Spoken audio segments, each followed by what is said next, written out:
Notre projet se nomme Heptabox. Nous avons créé ce groupe à l'occasion du China Hardware Innovation Camp. L'objectif principal du projet CHIC est de concevoir un objet connecté en Suisse par les étudiants de l'EPFL et de la HESSO, puis de partir cet été en Chine pour le fabriquer. Notre équipe de Fribourg possède les compétences suivantes. L'ingénierie mécanique pour créer l'interaction physique et la silhouette du produit. L'ingénierie informatique pour permettre de développer les fonctionnalités liées à Internet.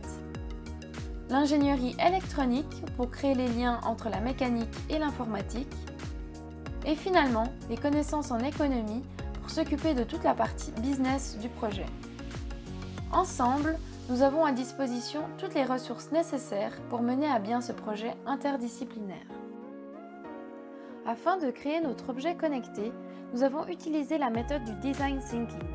Cette méthode repose sur un processus simple et itératif qui, appliqué à n'importe quel projet, permet d'inventer non pas à partir de ce que l'on sait, mais de ce que les destinataires ont réellement besoin. Au sein de l'équipe, nous avons décidé de répondre à un problème lié à la santé. Suite à une série d'interviews avec des patients et des professionnels de la santé, nous avons pu identifier le problème suivant. Les patients oublient de prendre leurs médicaments. Selon une étude réalisée en France, 44% des personnes qui ingèrent des médicaments quotidiennement oublient fréquemment de les prendre. C'est un enjeu sociétal et économique important. Heptabox est un semainier connecté pour les personnes âgées. Le médecin examine le patient et lui donne une ordonnance pour aller chercher ses médicaments. Le pharmacien propose le semainier au patient et lui explique les conditions d'utilisation de ce dispositif. Le patient ramène le semainier à la maison et prendra ses médicaments aux heures données par Heptabox. Pour prendre son médicament, le patient appuie sur un bouton et Heptabox s'occupe de lui donner la dose correcte. Si le patient oublie de prendre ses médicaments, une notification sera envoyée aux proches du patient.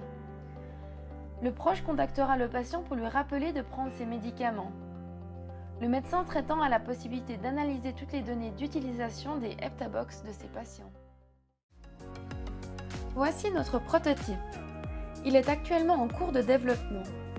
Il se compose d'une base fixe qui permet la rotation du semainier.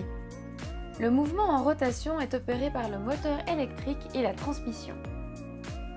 Lorsque le moment est venu pour le patient de prendre son médicament, le patient appuie sur le bouton pour quittancer.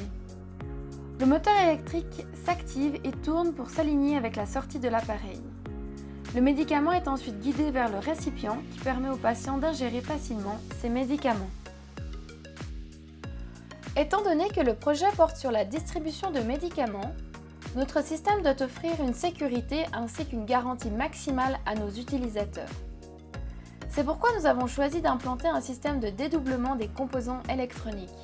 En bref, chaque composant critique est dédoublé. Par exemple, en cas d'éventuelle erreur de fonctionnement, notre logiciel électronique permet d'assurer que le système s'autodiagnostique et réagisse automatiquement. Autre exemple, en cas de coupure d'une des deux alimentations, notre système envoie un signal qui passe la main à l'autre partie. La fiabilité et l'intégrité de notre semainier connecté est ainsi assurée. Moi c'est Jeanne Moena, j'étudie l'économie d'entreprise à la Haute École de Gestion à Fribourg. Ciao, mi chiamo Stefania Sergi e studio economia presso la Scuola Universitaria Professionale di Friburgo. Hallo zusammen, ich bin der Daniel Eicher. Ich studiere Maschinenbau bei der Fachhochschule in Fribourg. Salut, je m'appelle Michel Sali, j'étudie l'informatique à l'école d'ingénieurs de Fribourg. Hello, je m'appelle Jocelyn Moron, je suis à l'école d'ingénieurs à Fribourg dans la filière informatique. Salut, moi c'est Gaël Abdallah et j'étudie l'électronique à la HEIAFR.